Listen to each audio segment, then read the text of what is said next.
नमो नमः। काव्यप्रकाशस्य अस्मिन् पाठे स्वागतं। गतपाठे अस्माभिः दृष्टं यत्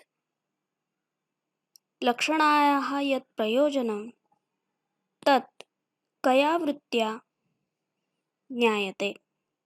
तत्र अभिधावृत्तिः भवितुं नार्हति, यतोहि सः न वाच्यार्थः। लक्षणावृत्तिः अपि भवितुं नार्हति, यतोहि मुख्यार्थबाधादित्रयं तत्र न सम्भवन्ति।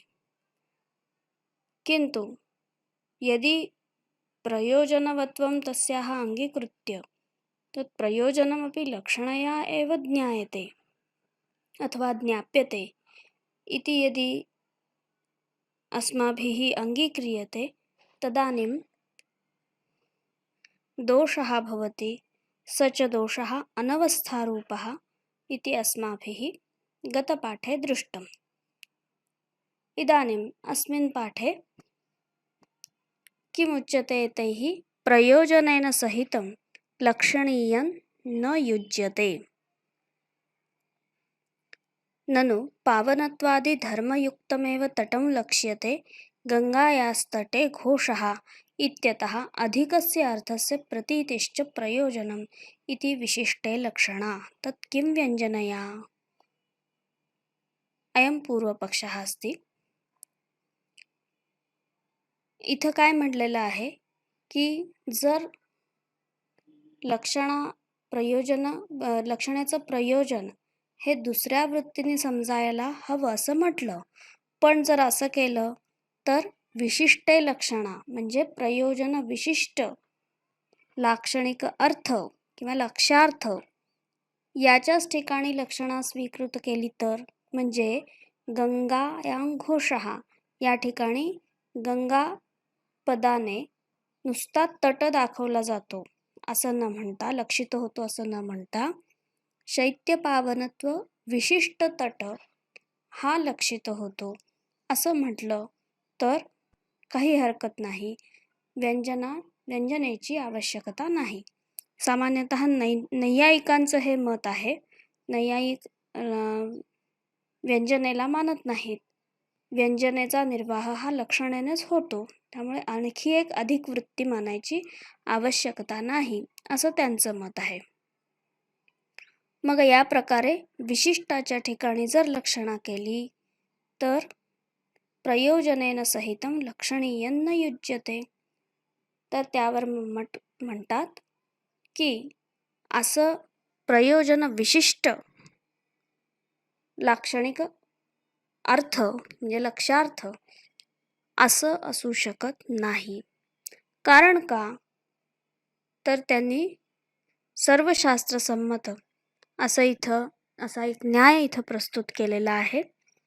ज्ञानस्य विषयो ह्यन्यः फलमन्यदुदाहृतम्. नेहमी कसं असतं, ज्ञान वेगळं असतं, ज्ञानाचा विषय वेगळा असतो. त्यामुळे ज्ञान आणि त्याचा विषय हे दोन्ही एक होऊ शकत नाहीत. जसं प्रत्यक्षादेः नीलादिविषयः फलंच प्रकटता संवित्तिर्वा.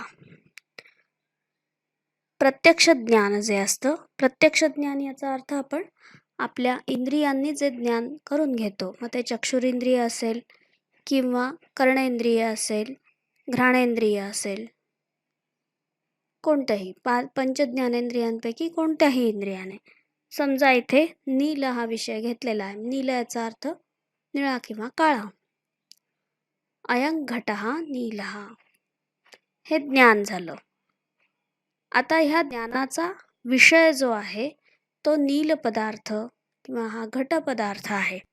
आता तो घट पदार्थ आणि त्याला पाहून झालेलं जे प्रत्यक्ष ज्ञान आहे ते ज्ञान दोन्ही एक असू शकतं का? कधीच असू शकत नाही. त्याचप्रमाणे विशिष्टाच्या ठिकाणी लक्षणा असू शकत नाही. कारण या ठिकाणी पण काय आहे, जे प्रयोजन आहे ते फल आहे आणि ते प्रयोजन ज्याच्यामुळे कळतं आहे, ज्याच्या आधाराने कळतं आहे, तो लाक्षणिक शब्द आहे. त्यामुळे तिथे शब्दही तोच आणि त्याचं जे फल आहे तेही तेच, दोन्ही एक असू शकत नाही. त्यामुळे या ठिकाणी कोणत्याही प्रकारे लक्षणेने प्रयोजन कळू शकत नाही आणि त्याचमुळे विशिष्टाच्या ठिकाणी लक्षणा होऊ शकत नाही.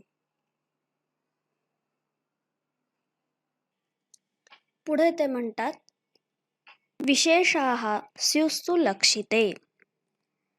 दुसरं असं की हे जे विशेष याचा अर्थ हे जे प्रयोजन आहे ते प्रयोजन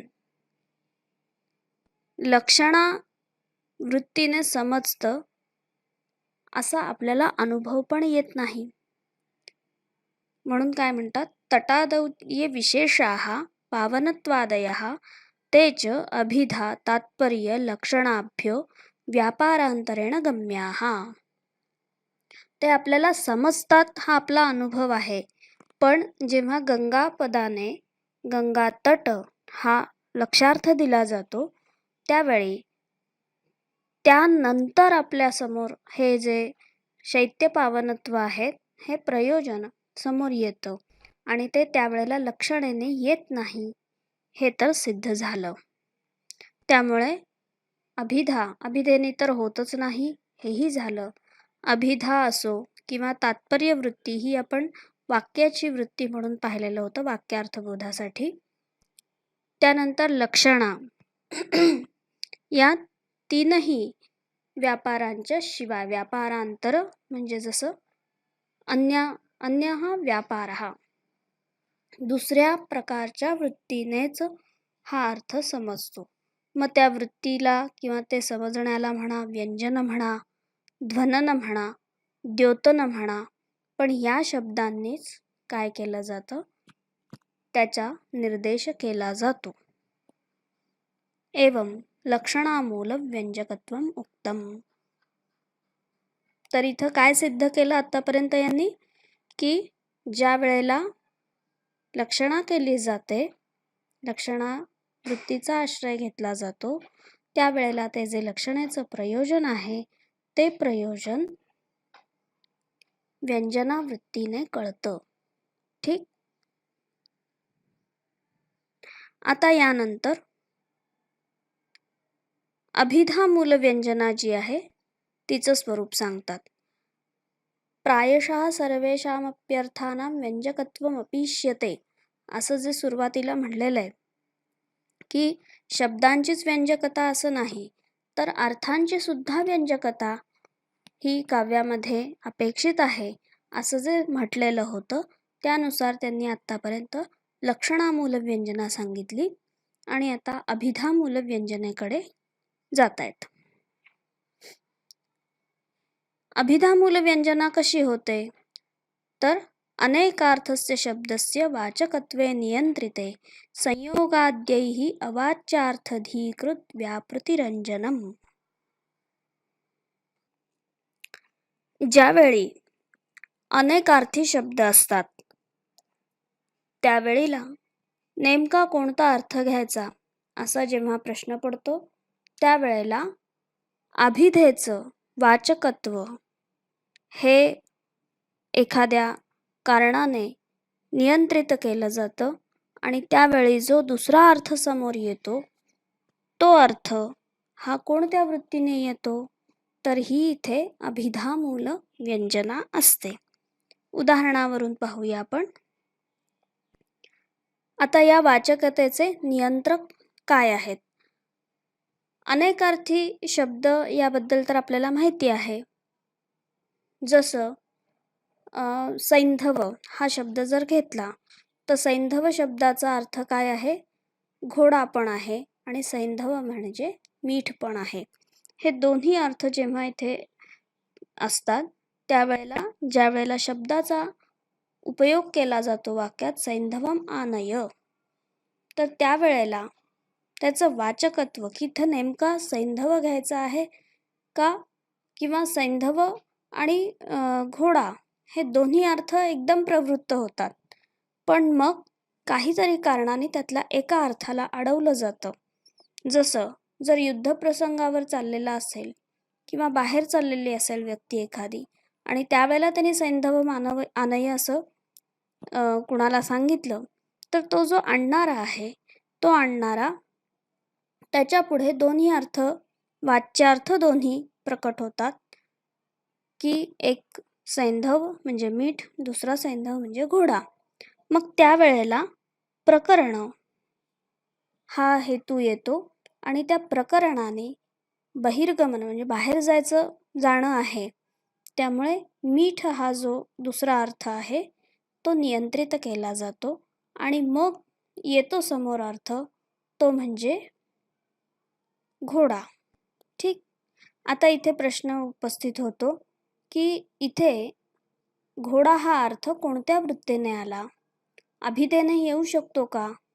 मान्य आहे, तो वाच्यार्थ आहे, म्हणजे संकेतित अर्थ आहे. वाच्यार्थ म्हणण्यापेक्षा संकेतित अर्थ आहे तो, पण या वेळेला तो अभिधेने दिलेला अर्थ नाही. तर याप्रमाणे वाचकत्व नियंत्रण होत असतं. तर वाचकत्व नियंत्रणाचे हे जे प्रकार आहेत हे आपण पुढच्या पाठामध्ये पाहूया. धन्यवाद.